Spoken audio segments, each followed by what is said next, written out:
let's get to some of our football talk here. To start us off, it is our few games of the week that we chose and the consensus game of the week.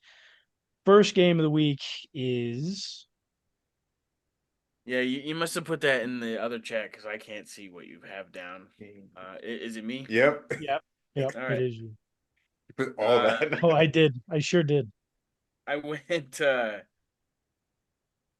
Bills Cowboys. This game I feel like cemented the fact that the AFC is better than the NFC. However, the Bills still might not make the playoffs for the AFC. Um, but yeah, the Bills defense stepped up in a big way. They've been missing Matt Milano for a while, so it seems like they figured out how to play without him effectively. Because everybody calls that Dallas offense elite. Their numbers this year, they're really good. They're playing really well. You did not see that um, when they played the Bills. That elite offense was nowhere to be found. And the Dallas defense looked lackluster, Micah Parsons included. There wasn't much that they were doing to stop the Bills when they had the ball. Um, from whistle to whistle, man. I mean, it was just a shellacking. The Bills handled business, and I think this had to have been like the first like cold game that Dallas had played because they just didn't look right the whole ball game. There was a report prior to kickoff that 10 Oh, or Sean didn't. more Yeah, the players disabled were players.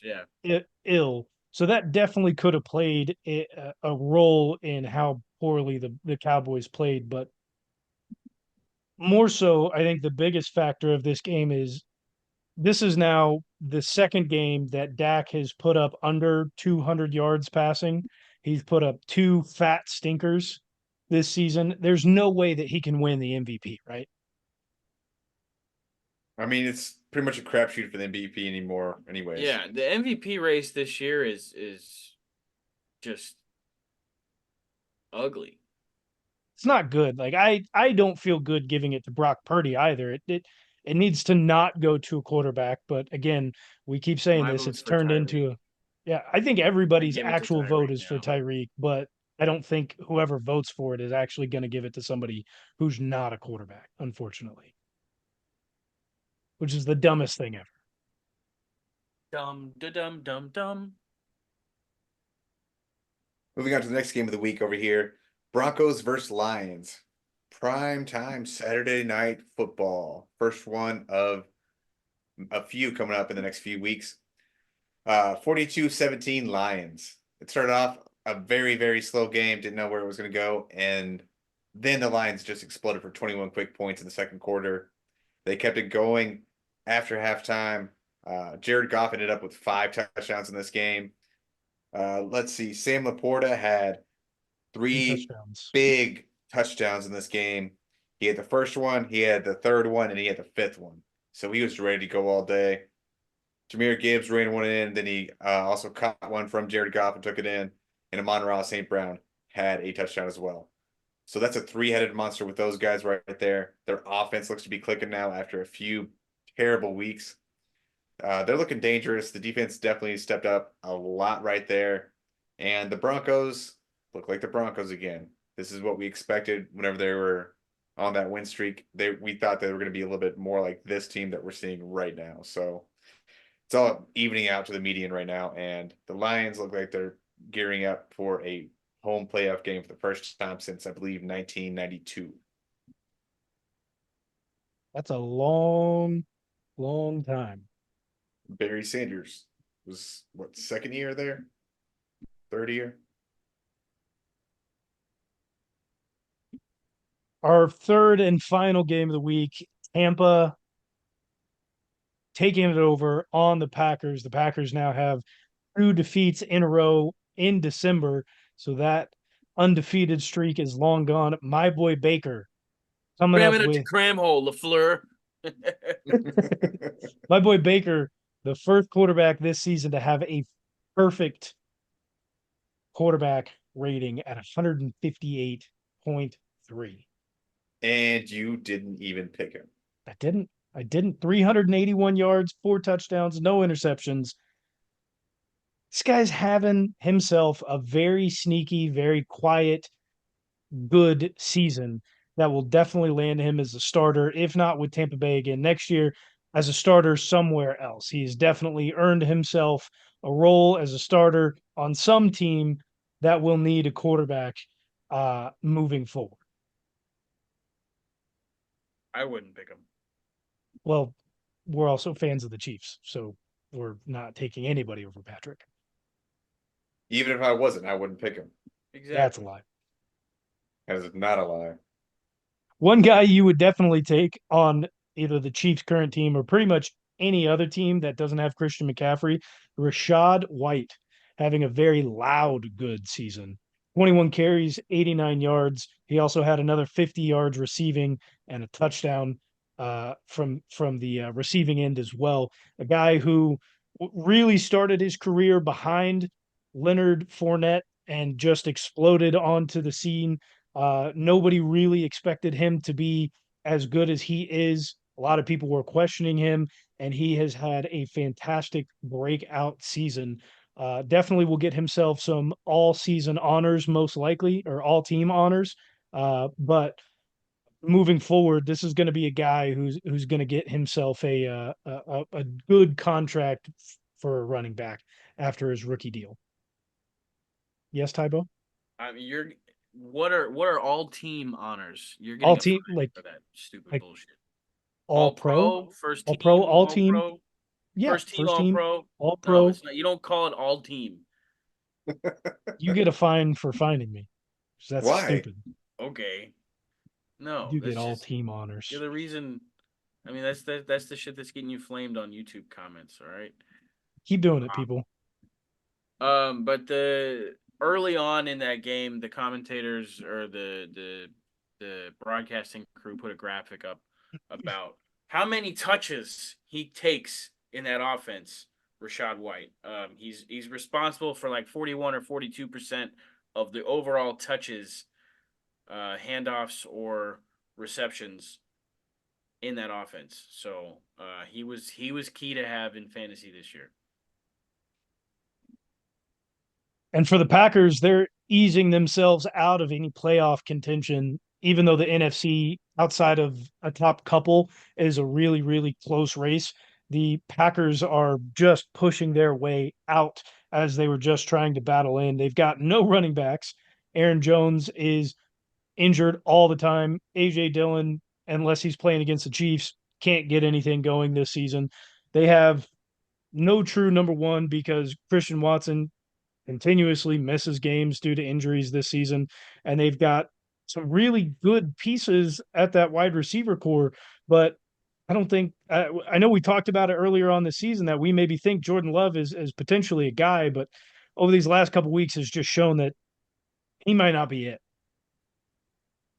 He's always shown that to me, and he's only shown like kind of this flashes of, I don't know, serviceable quarterback play.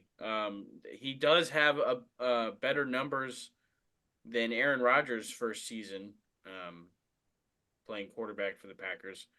But I just like the eye test, the intangibles. I'm not seeing it out of Jordan Love for the future of Green Bay. But as of right now, that's who they're going with.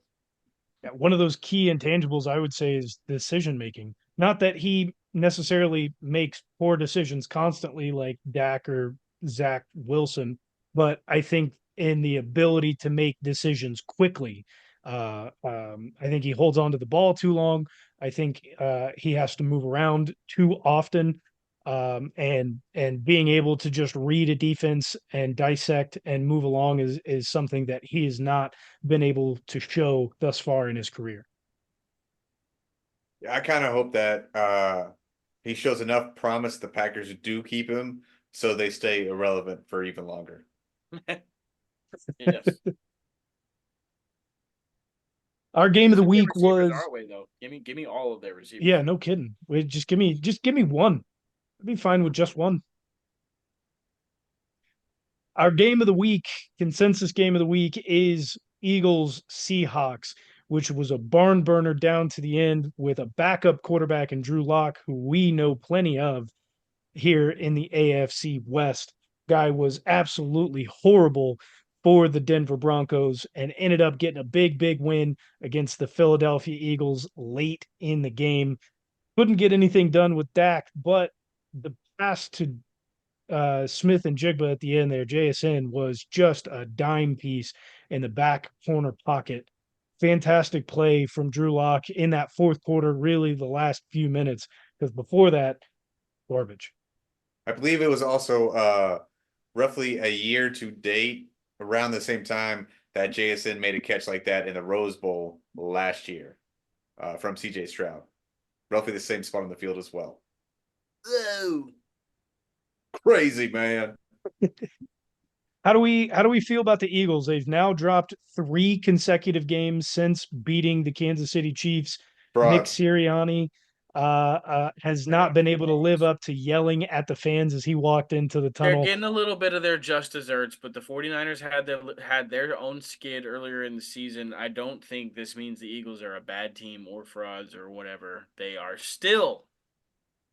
I don't care what the 49ers roster looks like. I like the Eagles roster overall, top to bottom, no injuries. They Didn't got the guys, 49ers but they can't do anything on offense. They run the same 3-4 plays over and over again. Didn't That's the all it is. 49ers only skid because they had injury at quarterback? And Trent Williams and Debo Samuel. So they skidded But the because they Eagle, didn't have players, but the Eagles are skidding when they have all of their players healthy. And they just fire their or change the position of their defensive coordinator. You have an offensive coordinator running your defense now in Matt Patricia.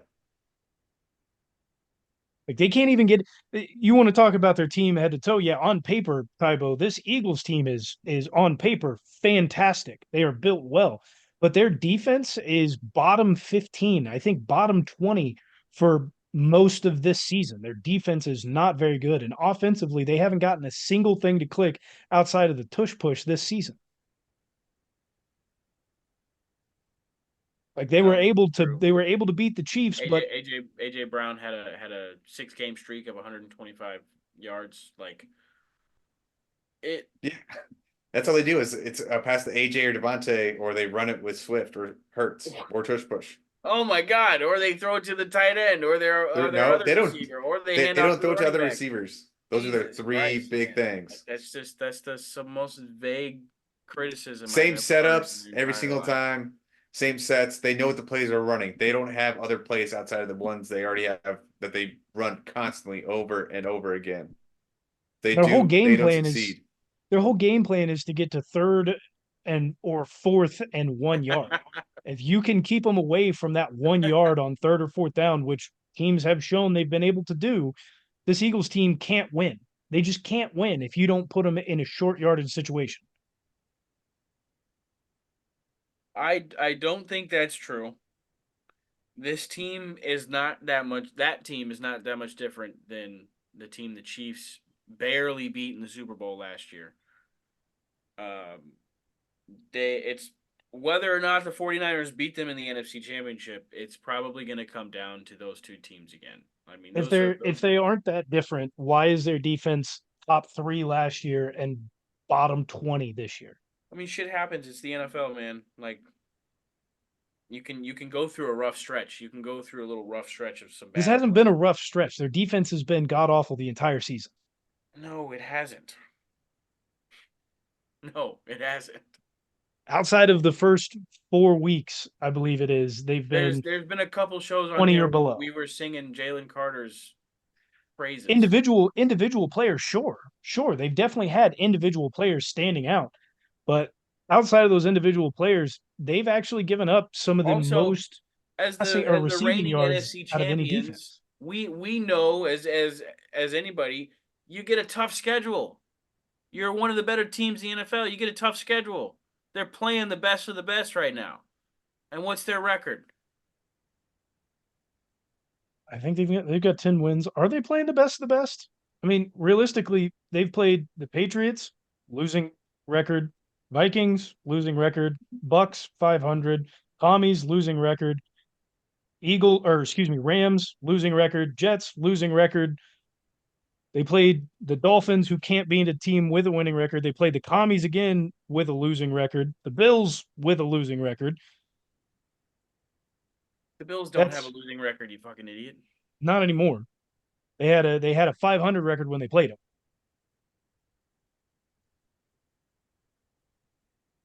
Well, still So wasn't a losing record. so we're in 15 games, and out of their 15 games, 8 of them have a 500 or worse record. They don't That have a tough schedule. that's just the way the cookie crumbles, man. I'm not saying anything it's about the tougher than way the you're cookie alluding crumbles. to. You Like, I can't don't think you're say paying that that it's a close tough attention, schedule when but they're playing you're 8 just teams. looking at records. You're looking at the optics of it. You're not looking any None of deeper. those teams Oh are no, good. no, no, no. They're playing NFC teams. Let's get down to that first of all. Let's not skip over that. Not wrong. They played 8 teams with 500 or below records. This Eagles team, they beat the Chiefs. I'm still going to live up to it. I don't believe the Chiefs are Super Bowl bound. That's one game more than half of their entire season. So like, yes, half of the teams are gonna have positive records, and the other half are gonna have negative records. Like that's the way the fucking NFL works, but oh They my just god. played most of them with negative records. Jalen Hurts has been dealing with a knee all year. The the Eagles collective just they have little ticky tack things that are, not they're holding keeping some players out. Like they're not 100% healthy.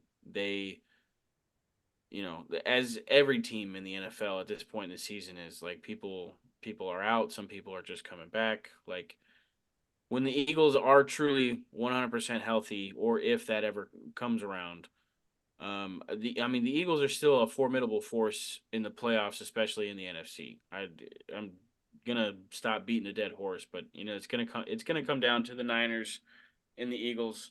The story for the NFC playoffs is to watch the Cowboys. Are they gonna shit the bed again, or are they going to turn it around? Like, that's all eyes are on Dallas, which is annoying, but America's team. yeah. Let's get to some other exciting games from the weekend. Saturday's slate had 3 games. One of the most exciting games, or probably the only exciting game from Saturday's slate, was Vikings Bengals. It was boring up until the fourth quarter. The Vikings and Nick Mullins were just running shop on the Bengals. And all of a sudden, Jake Browning and those boys in Cincinnati came back with a vengeance. After an overtime win, Jake Browning runs off to the sideline, throws his helmet off, and said, "You shouldn't have fucking cut me." Right into the camera, talking to the Vikings. The Bengals have shown Joe Burrow overrated. No? System quarterback. Jake Perfect Browning system quarterback. underrated. Of all the starting quarterbacks in the league right now, he threw the most touchdowns his senior year of high school. Bro. 91 touchdowns his senior year. It's a lot of tuds. That's a lot of tuds. Do you think the Bengals can ride this momentum all the way into the playoffs? They're gonna have to have some special stuff happen They're along in the the playoffs way. right now. If the Are season they? were to end today, they are. Yeah. They gotta keep Bengals winning. Bengals are currently the 6th seed. They are in the Can I go playoffs. ahead and give my spiel about why the Chiefs need to Yeah. let the Bengals win? Yeah, Bring it on go ahead. out. Go ahead. Okay. So right now in the AFC, the Browns and the Bengals and the Bills are all 8-6, but because of whatever tiebreakers there are, the Bengals and the Browns make it in the playoffs, and the Bills are on the outside looking in. Bengals and Browns play each other last game of the season. We play the Bengals second to last game of the season. I believe I have that right. Yep. Every other game that the Bengals, Browns, Bills play are winnable. Besides, final game of the season for the Bills, they play the Dolphins. Now, me personally, I think the Bills probably still can win this game, but it's the game that they're most likely to lose the rest of their schedule. So, if we say the Bills lose that game, the Bengals and the Browns can only lose one game each so that the standings stay the way that they are. Since they play each other, Bengals and Browns, last game of the season, we need to let the Bengals win just in case they lose that game. What happens if they win that game? Well, then the Browns, if the Bengals win that game, if what happens if the Bengals win the Browns versus Bengals? And they beat us. Well, then they still make the playoffs. The Browns still make the playoffs. If the Bills lose to the Dolphins, they still have the same record as the Browns, assuming they win their other two games, which are winnable. That would include Houston not getting a game up on the Browns, and currently they're only a game down. Houston plays the Browns next, I believe. Browns defense is good. Joe Flacco's playing well. CJ Stroud is not playing. Most likely. It's a winnable game for the Browns.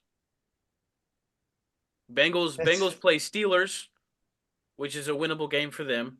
Then they play us. Then they play the Browns. It's interesting theory. So all I'm saying is, of all the teams in the AFC, I don't want to see the Bills. They are the best. They're the best team right now. I mean, maybe the Ravens, but the Bills are looking really good, and the Bills, not usually in the playoffs, but they have our number a lot of the time. Like, they're a bad matchup for us. I would much rather see the Browns or the Bengals than the Bills. If all of their records stay the same going forward, if each team only picks up one loss, then the Bills don't make the playoffs. Okay. Well thought out. If the Bills win out, if they beat the Dolphins, then we're probably going to have to deal with them in the playoffs. But we're gonna win the AFC West regardless. Stakes $1 million. We're not getting a first round bye. Hmm? I mean, Dolphins play Ravens this week. That could happen. Possible. It's not out of the question. Well, we'll see after the Raiders game. We'll see after next week how I still feel about my theory here. But like, I think to keep the Bills out of the playoffs and to protect a Super Bowl run, I think we need to let the Bengals win. It's a good theory. I'd like to see how it plays out after this week of games. If the Ravens don't win, I was gonna say, if we have a legitimate shot at the 1 seed, then maybe not. But we do hold the head-to-head against the Dolphins, which means if we end up being tied up with them and the Ravens, I think we also the moment we don't, but if we were tied with the Ravens, I think we would have the head-to-head if we also win out. So it's possible. And the Ravens losing now their fourth running back this season. Keaton Mitchell, rookie, is out. I mean, it has to be studied. That's kind of why I'm saying the Bills look like the best team. I mean, the Ravens defense is still miles ahead of what the Bills have. Now that they played the way especially with Matt Milano being out. Great against the Cowboys. They did, and you shouldn't take too much away from what they did to the Cowboys, but realistically, I think that's more of an off game and due to illness than the Bills being that good.